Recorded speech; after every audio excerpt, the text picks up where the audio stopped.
चलेगी तेरी तानाशाही, नहीं चलेगी, नहीं चलेगी। मोदी सेठ मुर्दाबाद, मुर्दाबाद मुर्दाबाद, योगी सरकार मुर्दाबाद, मुर्दाबाद मुर्दाबाद। जो सरकार निकम्मी है वो सरकार बदलनी है। मोती सिंह को बर्खास्त करो। बर्खास्त करो, बर्खास्त करो, मोदी सिंह को बर्खास्त करो, बर्खास्त करो, बर्खास्त करो, मोदी सिंह को बर्खास्त करो, बर्खास्त करो, बर्खास्त करो। नहीं तो हमारी ये मांग है कि जो पीड़ित हैं उन्हीं पे मुकदमा लगाया गया, उन्हीं के घर जलाए गए, उन्हीं को जेल भेजा गया। पहले तो उन्हें निकाला जाए, उनको मुआवजा दिया जाए और जो दोषी लोग हैं उन पे मुकदमा किया जाए। इस लॉकडाउन के बहाने आपने प्रत्येक जिले में आपके मंत्रियों ने जो बहुजन समाज के साथ अत्याचार किया है, इसका जवाब ये समाज सड़कों पर उतर के देगा। आप पूरे प्रदेश में पिछड़ों दलितों के साथ जो अन्याय अत्याचार हो रहा है उसके खिलाफ हम लोग यहाँ पे प्रदर्शन कर रहे हैं और कोई भी कार्रवाई किसी प्रकार की नहीं की जा रही है। उनके खिलाफ जो पीड़ित हैं उनके खिलाफ कार्रवाई की जा रही है। सरकार के कान बंद हैं तो कम से कम आवाज पहुंचे और वो जो पीड़ित हैं उनको न्याय मिले। इस वजह से हम सब सड़कों पे निकले हैं। ये सब खेत जोतने वाले लोग हैं, अपनी खेती बाड़ी छोड़ कर आए हैं। तो ये इन सारे लोगों ने वोट देकर सरकार बनाई है, किसी एक जाति ने सरकार नहीं बनाई। तो इस समय जातिवाद चरम पर चल रहा है।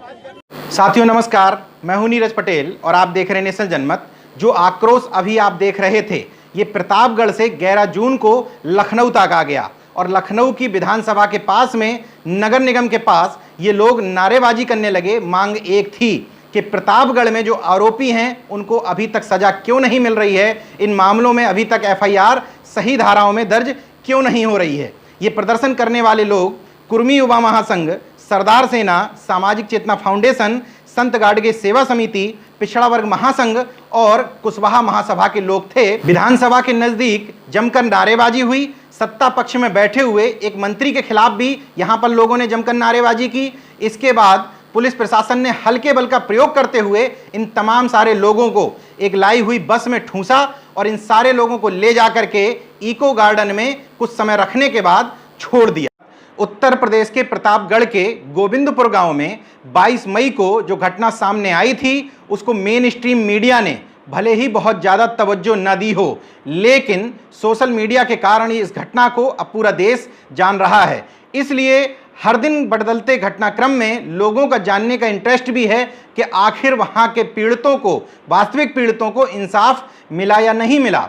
चूंकि इस घटना में 12 जून को अपना दल एस की अध्यक्ष अनुप्रिया पटेल भी पहुंची थीं, जो उत्तर प्रदेश सहित केंद्र में भारतीय जनता पार्टी की सरकार में सहयोगी की भूमिका में हैं। उसके ठीक एक दिन पहले जन अधिकार मंच पार्टी के राष्ट्रीय अध्यक्ष पूर्व कैबिनेट मंत्री बाबू सिंह कुशवाहा, पूर्व कैबिनेट मंत्री ओम प्रकाश राजभर जो सुहेलदेव भारतीय समाज पार्टी के राष्ट्रीय अध्यक्ष हैं, और अपना दल कमेरावादी की राष्ट्रीय अध्यक्ष कृष्णा पटेल जो अनुप्रिया पटेल की मां भी हैं, इन तीनों सहित तमाम नेताओं पर मुकदमे दर्ज हुए थे। उससे पहले भी अन्य पार्टियों के नेताओं पर मुकदमे दर्ज हुए। तो स्वाभाविक तौर पर यह मुद्दा उत्तर प्रदेश सहित पूरे देश भर के लोगों की निगाह में आ गया और वो जानने की कोशिश करने लगे कि आखिर इस मामले में अभी तक क्या हुआ। तो मैं बता देता हूं कि इस पूरे घटनाक्रम के बाद संवैधानिक दर्जा प्राप्त राष्ट्रीय पिछड़ा वर्ग आयोग द्वारा 25 मई और 1 जून को स्पष्ट तौर पर एसपी और डीएम प्रतापगढ़ को निर्देशित करने के बाद भी वो महिलाएं जो कह रही थी कि हमारे साथ छेड़छाड़ हुई है,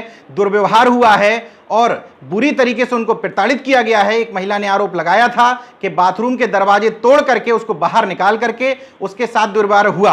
ये सब कुछ एसपी और डीएम प्रतापगढ़ की मौजूदगी में 1 जून को पिछड़ा वर्ग आयोग की सुनवाई में महिलाओं ने सारी स्थिति सामने बताई थी। स्पष्ट निर्देश दिए गए थे। इसके बाद भी इन महिलाओं की तरफ से एफआईआर दर्ज नहीं की गई, बल्कि 11 जून को प्रतापगढ़ पुलिस एक नया मामला सामने लेकर के आई।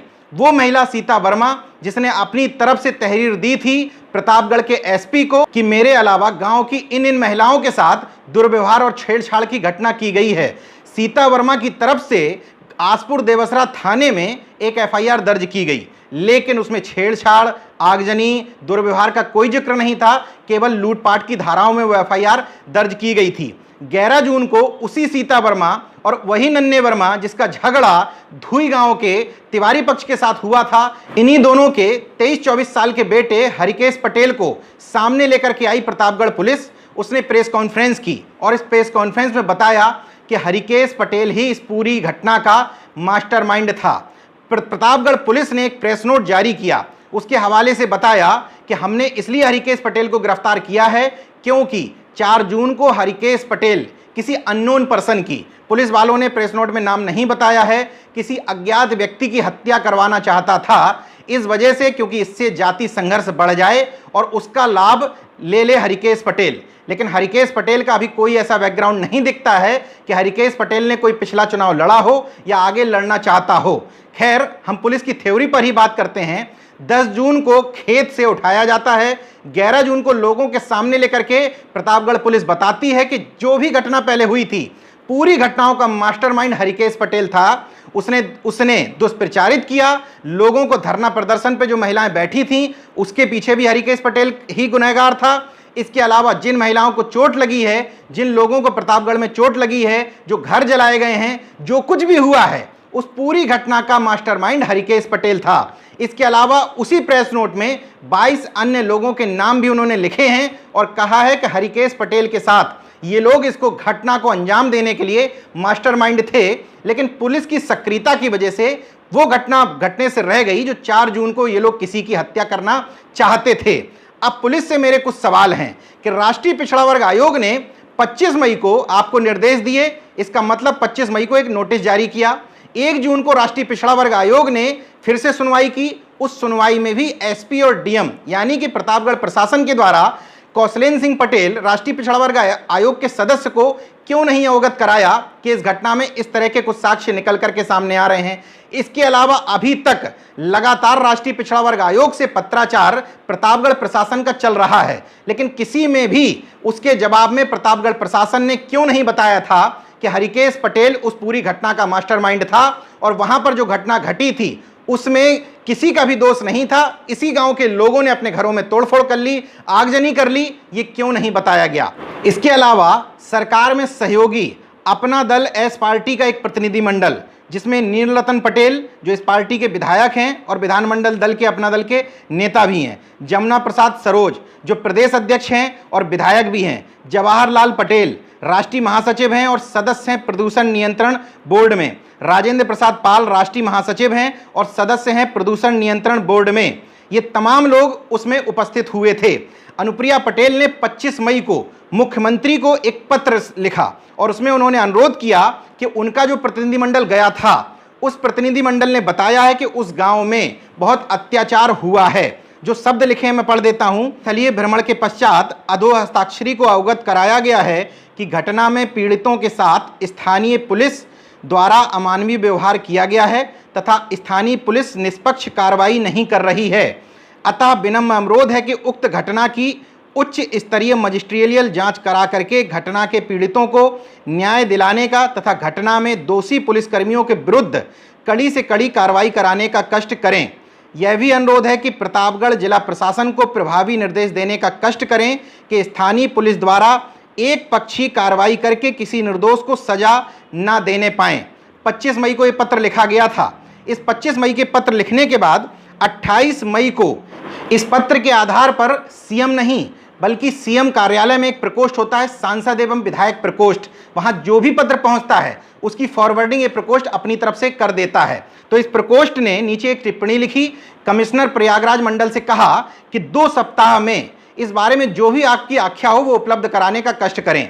इसके भी 2 सप्ताह से ज़्यादा बीत चुके हैं। इसके अलावा 25 मई को प्रतापगढ़ के डीएम डॉक्टर रूपेश कुमार का एक निर्देश सामने आया जिसमें उन्होंने एडीएम भू राजस्व से कहा कि 15 दिन में जांच करके आख्या उपलब्ध कराएं। उस आख्या क्या क्या हुआ इसमें भी 15 दिन से ज़्यादा बीत चुके हैं। इतना ही नहीं, 29 मई को राष्ट्रीय पिछड़ा वर्ग आयोग को यही पत्र भेजते हुए डॉक्टर रूपेश कुमार की तरफ से बताया गया था कि हम जांच करवा रहे हैं, उस जांच में जो भी निकलेगा हम उससे आयोग को अवगत कराएंगे। ये पत्र प्रतापगढ़ प्रशासन की तरफ से राष्ट्रीय पिछड़ा वर्ग आयोग के उप सचिव बी के पति को लिखा गया था। इसमें भी समय सीमा ज्यादा बीत गई है। इन तमाम जांचों में क्या हुआ। इसके अलावा प्रतापगढ़ की ही विश्वनाथगंज विधानसभा से विधायक हैं डॉक्टर आर.के. वर्मा। 23 मई को इन्होंने प्रयागराज जोन के एडीजी को पत्र लिख करके मांग की थी कि इसमें पुलिस की भूमिका की जांच करा करके वैधानिक कार्रवाई करें। 24 मई को एसएसपी प्रयागराज को एडीजी साहब ने निर्देशित किया और कहा कि आख्या 3 दिन के भीतर हमें उपलब्ध कराएं और इसकी जांच एक ईमानदार कहे जाने वाले आईपीएस वेंकटेश अशोक को सौंप दी गई, जो इस समय एडिशनल एसपी के पद पर तैनात हैं। तो 3 दिन में जो आख्या मांगी थी, उस आख्या में क्या वेंकटेश अशोक जी ने इस बात का इंगित किया है कि उस घटना में इस शख्स जिसको 11 जून को पूरी घटना का मास्टरमाइंड बनाया गया, उसका जिक्र किया गया है। इसके अलावा जो तमाम सारी जांचों का जिक्र मैंने किया, जो डीएम साहब जांच करवा रहे थे, जो कमिश्नर साहब के यहाँ से जांच हो रही थी नहीं हो रही थी मुझे पता नहीं है, लेकिन ऐसा पत्र में दिखता है। इन तमाम सारी जांचों में क्या किसी भी जांच में निकल करके आया है कि वो 22 लोग जिनको प्रतापगढ़ पुलिस ने संदिग्ध माना है, या 11 जून को जिसको घटना का मास्टरमाइंड बता दिया गया है हरिकेश पटेल को, क्या कहीं भी इस बात का जिक्र किया गया है?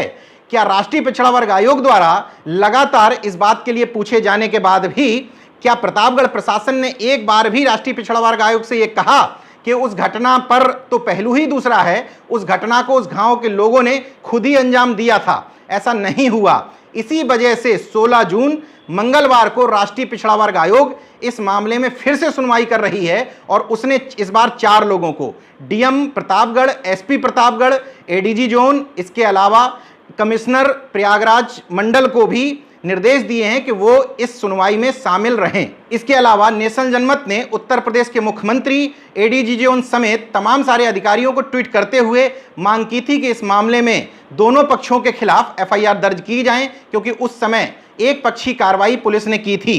तो 24 मई को जैसे ही नेशनल जनमत ने ट्वीट किया, कुछ समय बाद एडीजी जोन प्रयागराज ने उस मामले में ट्वीट करते हुए कहा कि इस मामले में जो भी कार्रवाई हुई हो उससे अवगत कराएं। तो प्रतापगढ़ पुलिस ने 24 मई को लिखा था उसी ट्वीट में, उक्त प्रकरण 22 मई का है जिसमें 2 पक्षों के बीच मारपीट हुई थी, जिसके संबंध में मुकदमा पंजीकृत है। मारपीट के बाद घर में आग लगने की सूचना प्राप्त हुई है, जिसके संबंध में क्षेत्राधिकारी पट्टी को जांच कर आवश्यक कार्रवाई हेतु निर्देशित किया गया है। 24 मई को प्रतापगढ़ पुलिस ये कह रही है अपने ट्वीट में। 29 मई को प्रतापगढ़ पुलिस ने नेशनल जनमत को कोट करते हुए एक ट्वीट फिर से किया। उक्त प्रकरण में दोनों पक्षों की तहरीर के आधार पर अभियोग पंजीकृत कर नियमानुसार विधिक कार्रवाई की जा रही है। प्रतापगढ़ पुलिस ने 29 मई को यह ट्वीट इसलिए किया था क्योंकि 29 मई को परसद गांव के रहने वाले रमाशंकर वर्मा की तरफ से सामान्य धाराओं में एक एफआईआर दर्ज की गई थी। इसलिए प्रतापगढ़ पुलिस ने बताने की कोशिश की कि हमने दोनों पक्षों से एफआईआर दर्ज कर ली।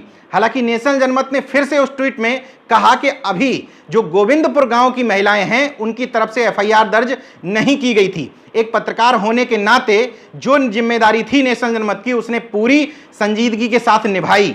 इसलिए क्योंकि उस समय तक न पुलिस ने 11 जून की थ्योरी दोहराई थी, और दोनों ट्वीटों में आप खुद से पढ़िए, 24 मई को स्पष्ट तौर पर पुलिस का कहना था कि 2 पक्षों के बीच मारपीट हुई थी। अब वो कहानी 11 जून तक आते आते बदल गई और पुलिस ने कहा कि हरिकेश पटेल के पक्ष ने ब्राह्मण पक्ष के लोगों को बुरी तरीके से मारा पीटा था। उस गांव में जो भी कुछ घटित हुआ है, जो भी चोट लगी है, जो भी आगजनी हुई है, जानवर जले हैं, कुछ भी हुआ है, वो सब झूठ और फेक है। और अगर हुआ है तो उसके पीछे हरिकेश पटेल का मास्टरमाइंड था, क्योंकि वो जाति हिंसा भड़काना चाहता था। ये नई थ्योरी आई है। इस थ्योरी के आधार पर मैंने इलाहाबाद हाईकोर्ट की लखनऊ खंडपीठ में एक अच्छे अधिवक्ता माने जाने वाले आईपी सिंह साहब, इसके अलावा वो हाईकोर्ट में चीफ स्टैंडिंग काउंसिल भी रह चुके हैं, उन्होंने जब पुलिस का प्रेस नोट पूरा पढ़ा, उसके बाद नेशनल जनमत से बातचीत में बताया कि ये प्रेस नोट एक रटी रटाई पटकथा के तहत लग रहा है, कोर्ट में ये बिल्कुल भी नहीं ठहर पाएगा। नेशनल जनमत ये नहीं जानता कि वो पुलिस की बेचना सही है या पुलिस ने कोई गलत खुलासा कर दिया है। उत्तर प्रदेश सरकार के सूचना एवं जनसंपर्क विभाग द्वारा राज्य मुख्यालय पर मान्यता प्राप्त पत्रकार होने की हैसियत से मैं ये जानना चाहता हूं कि इस पूरी थ्योरी में कौन सच बोल रहा है, कौन झूठ बोल रहा है। इसलिए क्योंकि अगर पुलिस की थ्योरी जो 11 जून को उसने प्रेस नोट में बताई है वो पूरी तरीके से सही है, तो अभी तक ये थ्योरी राष्ट्रीय पिछड़ा वर्ग आयोग या अन्य जांचों में निकल करके सामने क्यों नहीं आई।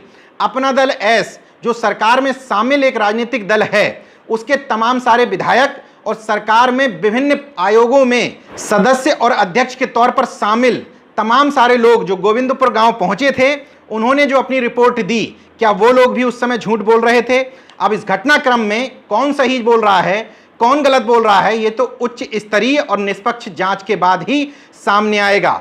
बहरहाल 12 जून को प्रतापगढ़ पहुंचने के बाद अनुप्रिया पटेल ने 7 सूत्रीय एक मांग पत्र, वो 7 मांगे मैं आपको पढ़ करके सुना देता हूं। एसपी प्रतापगढ़ को तत्काल हटाया जाए क्योंकि वो अनुभवहीन अधिकारी हैं। एडीजी के निर्देश पर जो ट्रेनी आईपीएस जांच कर रहे थे उसकी रिपोर्ट को सार्वजनिक किया जाए। मंडलायुक्त की जो जांच रिपोर्ट थी उसको सार्वजनिक किया जाए। थाना प्रभारी आसपुर देवसरा और पट्टी को तत्काल हटाने की मांग की गई। सभी पक्षों के निर्देशों को तुरंत छोड़ दिया जाए। सभी पक्षों के दोषियों पर कार्रवाई की जाए। 7वां, मुआवजा दिया जाए। अपना दल एस के राष्ट्रीय प्रवक्ता राजेश पटेल जी की तरफ से जो प्रेस नोट प्राप्त हुआ है उसमें यही 7 मांगे की गई हैं। अब सवाल यह है कि अनुप्रिया पटेल जी के पहुंचने के बाद आखिर क्या बदलाव हुआ। कल डीएम और एसपी पहली बार इस घटना के 22 मई को घटना हुई थी, लेकिन 12 जून को पहली बार वो लोग गोविंदपुर गांव के लोगों से उनका हालचाल लेने के लिए पहुंचे थे। आज यानी कि 13 जून को वहां पर कमिश्नर और आईजी दोनों लोग उन गांव के लोगों से उनका हालचाल लेने पहुंचे थे।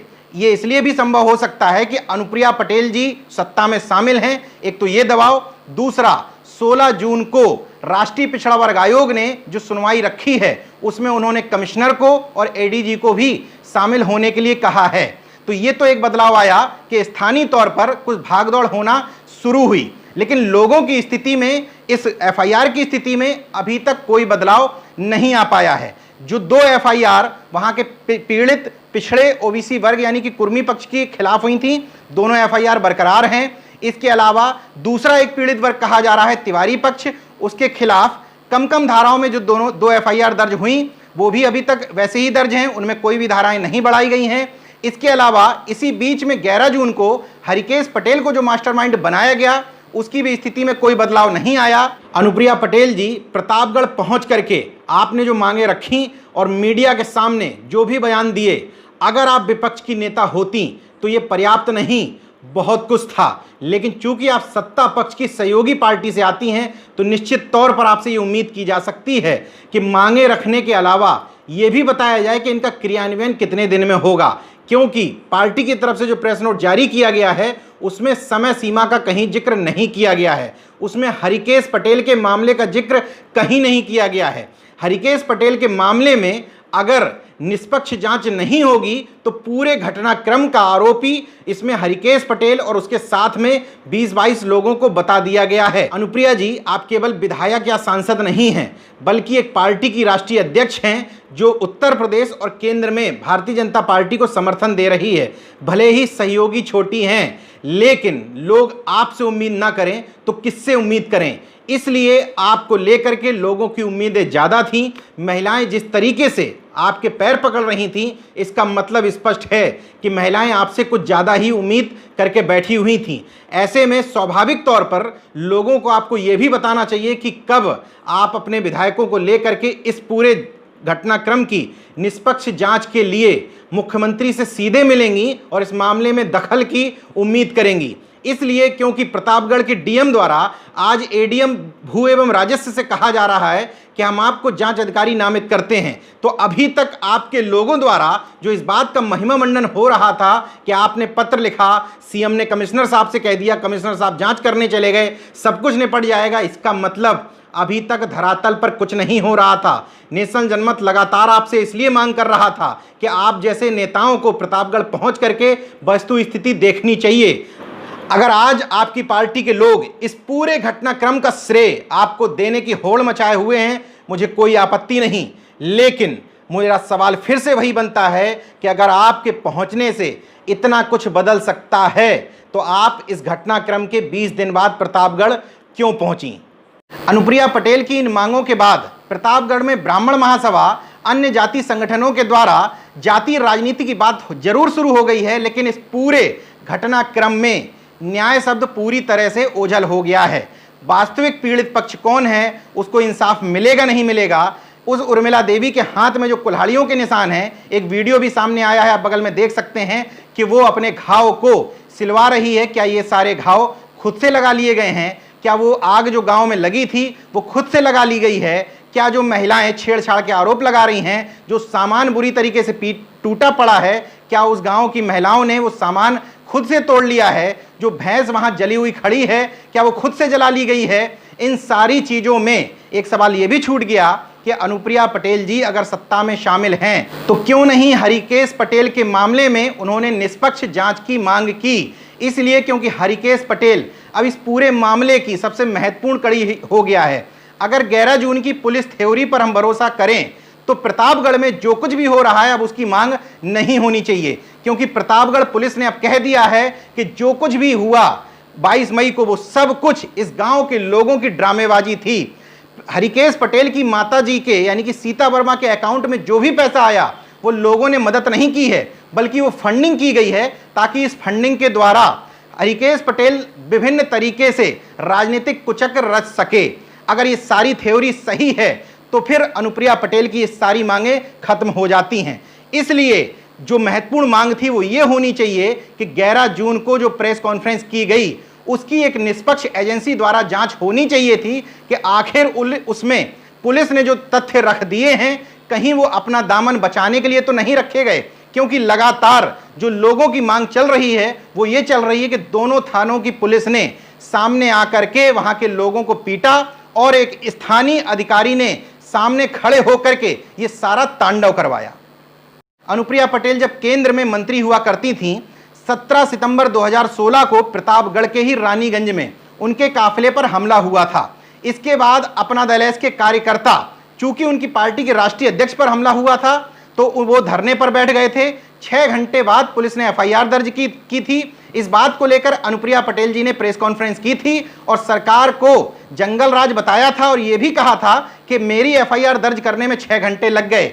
अगर उसी तन्मयता के साथ वास्तव में अनुप्रिया पटेल चाहती थी कि मामला हल हो जाए तो यह संभव नहीं था कि सत्ता में रहते हुए, मैं किसी भी पक्ष की बात नहीं कर रहा हूं, मैं ये नहीं कह रहा कि वहां का कौन सा पक्ष सही है कौन गलत है, लेकिन अगर सत्ताधारी दल का कोई व्यक्ति चाहे तो निश्चित तौर पर इस मामले में अभी तक स्वतंत्र तौर पर विवेचना हो करके इस घटना के असली मास्टरमाइंड सलाखों के पीछे पहुंच जाते।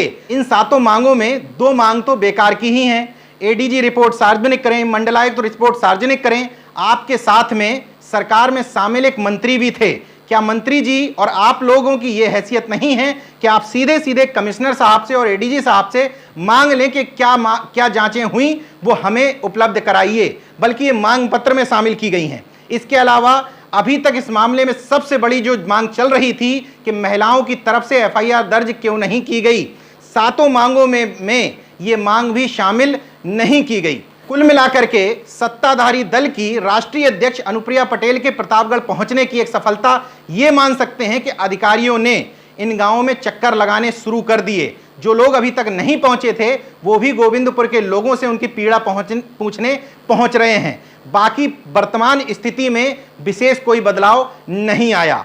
देखते रहिए नेशन जनमत। हमारी कोशिश है कि जो भी पीड़ित पक्ष है उसको सही इंसाफ मिले, कोई भी निर्दोष व्यक्ति इस मामले में ना फंसाया जाए। देखते रहिए नेशन जनमत, जागरूक और सजग बने रहिए। जय विज्ञान, जय संविधान, जय लोकतंत्र। धन्यवाद। तो अगर आपने मेरा YouTube चैनल सब्सक्राइब नहीं किया तो प्लीज़ सब्सक्राइब कर लें और उस बेल आइकन पर जरूर क्लिक करें, जिससे जो मेरे न्यू